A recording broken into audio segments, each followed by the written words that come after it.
Olá! O nosso grupo irá falar sobre balanço de pagamentos e eu farei uma breve introdução sobre o assunto.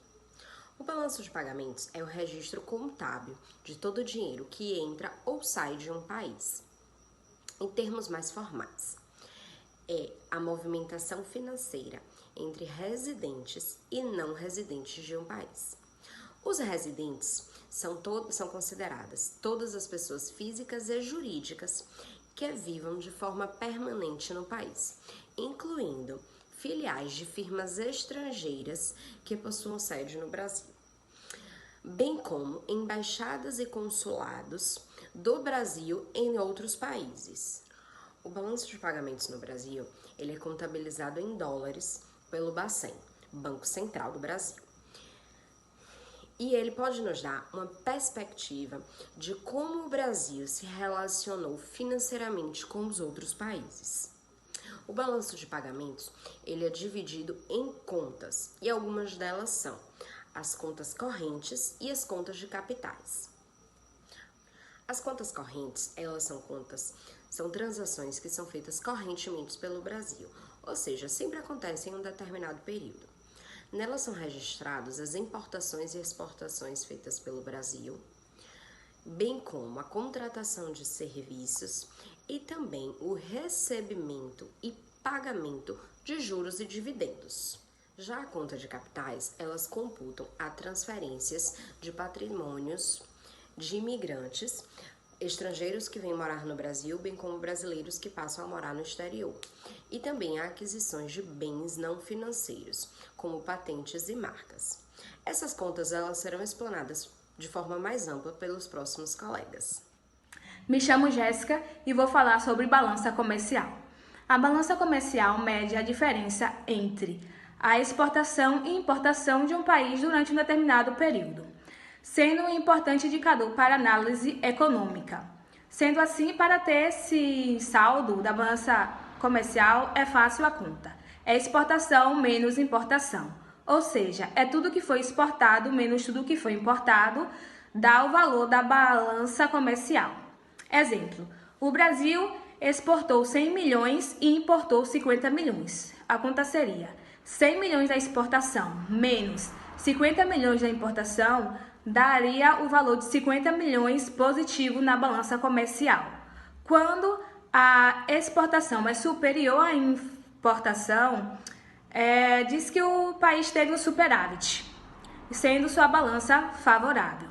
Quando o caso é o contrário, por exemplo, o Brasil exportou 50 milhões e importou 100 milhões, a conta seria 50 milhões da exportação menos 100 milhões da importação, que daria o valor de menos 50 milhões, ou seja, a balança teria um déficit de 50 milhões, sendo sua balança desfavorável.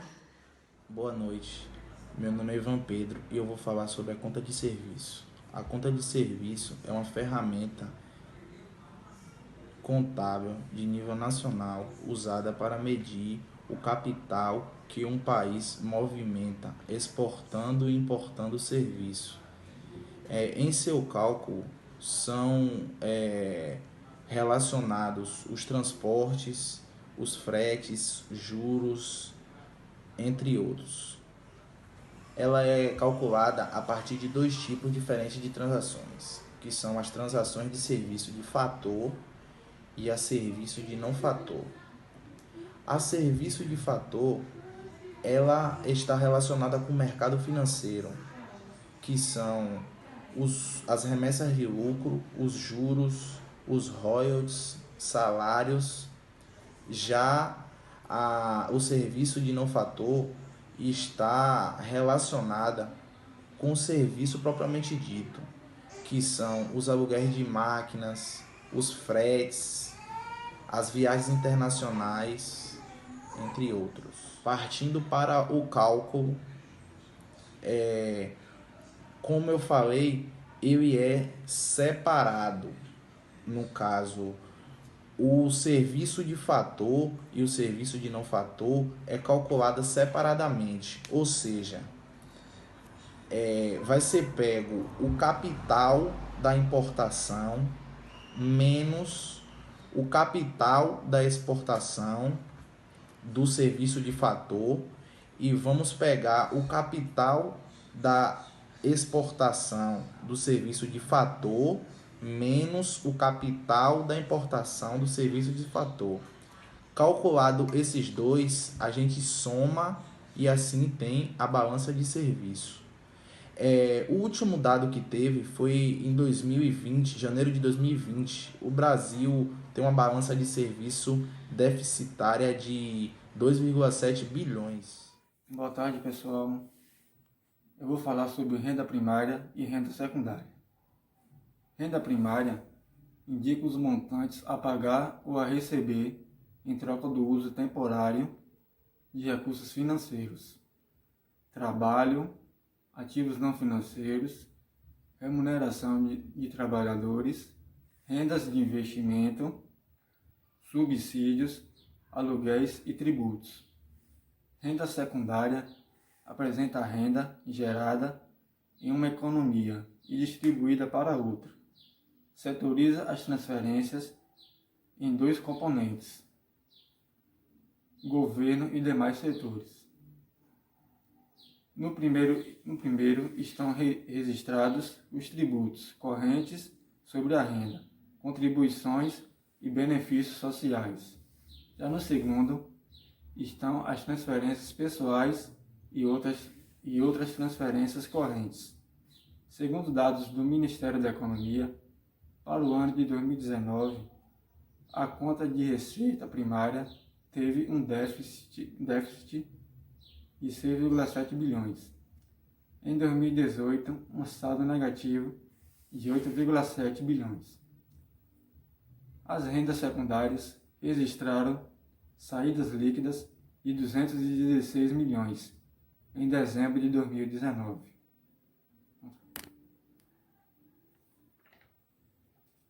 Meu nome é Kaique, vou estar falando para vocês o tema de transferências unilaterais. O que é uma transferência unilaterais? As transferências unilaterais são valores referentes a doações e reparações de guerras ou herança. Na prática, podemos incluir que qualquer valor que não entra como rendimentos ou enviados ao exterior com vendas de produtos ou serviços, ou quem possa ter contrapartida em compras de demais operações. Vale lembrar que o balanço de transferências unilaterais, ela também pode incorporar o balanço corrente de um país em conjunto com os outros três balanços, né? Que eu vou citar para vocês aqui agora. Ela pode também fazer incorporação com balanço de bens, de serviços e de rendimento. As transferências unilaterais são donativos, subsídio, ou seja, pagamentos e recebimentos que não têm contrapartida de compra e vendas de serviços, de bens e serviços no caso, certo? Como ocorre essa transferência, né? No exterior. Essa transferência ocorre quando ou você tem algum familiar em outro país e deseja fazer algum pagamento, essa pessoa, né? Ou então até mesmo, como eu falei anterior, de um produto ou de um serviço. No caso, o Brasil decidir fazer uma doação, teve alguma evidência lá em um outro país, por exemplo, os Estados Unidos, teve alguma enchente e o Brasil decidiu estar fazendo uma doação de cobertores, certo?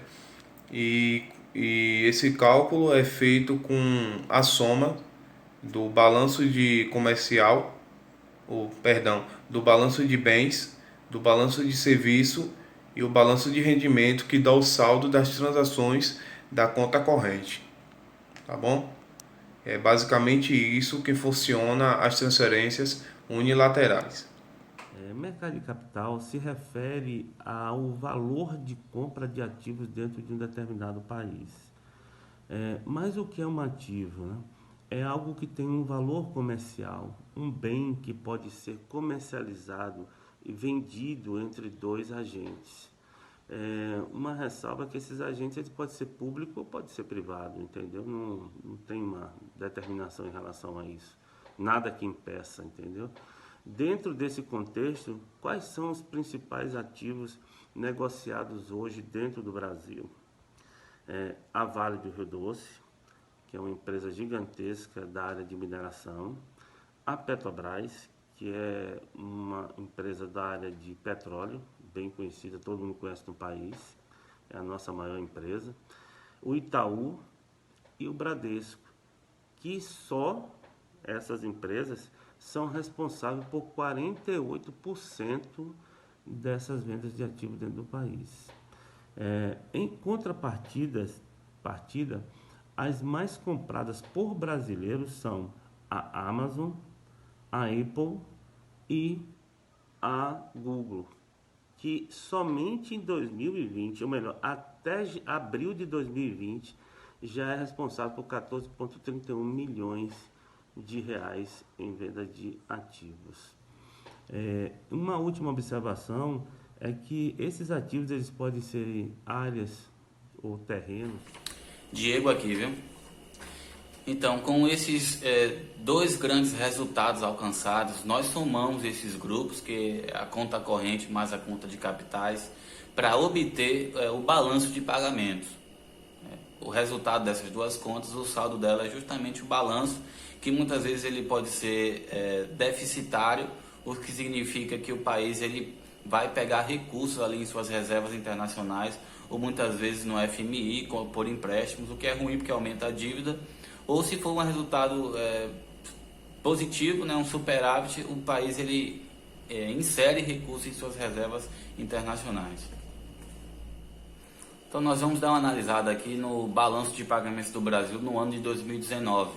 Esse é um balanço que ele é mensurado mensalmente pelo Banco Central, mas de uma forma geral a gente pode analisar o ano todo como um acumulado, né? Em 2019 o Brasil, na sua conta corrente, teve um déficit de 50,7 bilhões de dólares, né? Foi um valor ruim e foi um valor que foi agravado principalmente ali na balança comercial, no que diz respeito às exportações.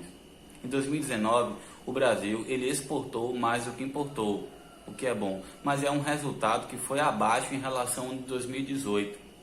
O Brasil conseguiu exportar mais de 18 bilhões de dólares, mas em relação ao ano anterior houve um recuo de 6%. O Brasil é um grande exportador agrícola, exporta muita soja, muito milho, né? E exporta também o nosso petróleo, combustível, que inclusive foi o segundo objeto mais exportado no ano de 2019. O setor agrícola do Brasil ele é muito forte, mas ele também consegue e vem crescendo no setor de exportações industriais, né? No que diz respeito a muitas alimentações industriais, a calçados, a indústria têxtil. Então o Brasil ele vem exportando.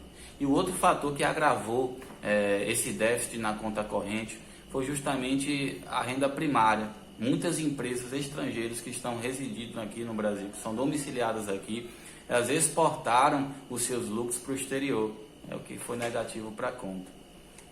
Só que esse valor ele foi largamente superado ali na conta de capitais, no que diz respeito a investimentos diretos aqui no país.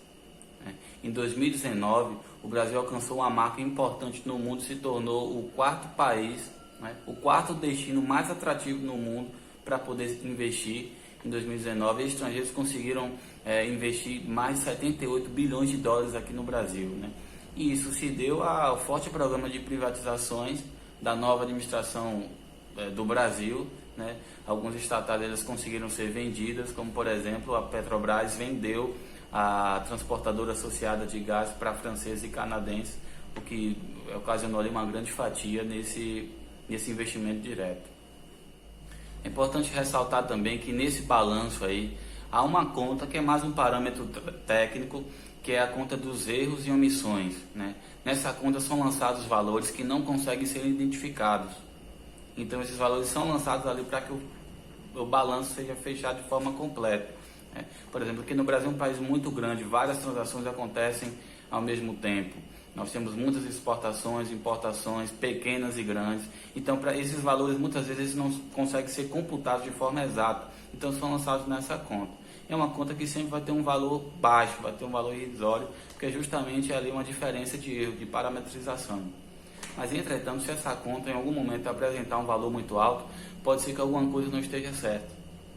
Como, por exemplo, pode estar acontecendo corrupção, pode estar acontecendo um caixa 2, então logo essa conta ela consegue dar esse aviso para a gente. O Banco Central, inclusive, de julho de 2018 para trás, estava enfrentando alguns problemas com exportadores brasileiros, que ao receberem recursos dessas exportações lá dos estrangeiros, eles deixavam a parte desses recursos lá, porque ajudavam em novas transações comerciais. Só que o banco não sabia que esse valor ficava lá, né? Não havia um contrato de câmbio. Então, o banco adotou novas medidas, né? Medidas de revisões estatísticas, melhoraram a sua inteligência artificial, criaram fichas do que os brasileiros têm lá, do que eles têm aqui, qual o destino desses recursos. E depois dessas revisões estatísticas, constituiu-se que os brasileiros eles têm mais crédito lá no exterior, mais do que se imaginava. Então, é importante manter esses dados muito bem apurados e avaliados para ter uma real noção ali do estado, né, da balança de pagamento. Então, analisando a balança de pagamentos, se há um déficit, né, significa que recursos estão deixando o país. O país está perdendo reservas internacionais. Logo, a sua moeda ela vai ficar desvalorizada e o câmbio vai ficar caro. E a contrapartida disso é o superávit, obviamente. Recursos estão sendo inseridos no país, a reserva internacional ela está aumentando. Logo, a moeda do país ela vai ser valorizada e o câmbio vai ficar barato. Essa é a análise que o balanço de pagamento consegue proporcionar.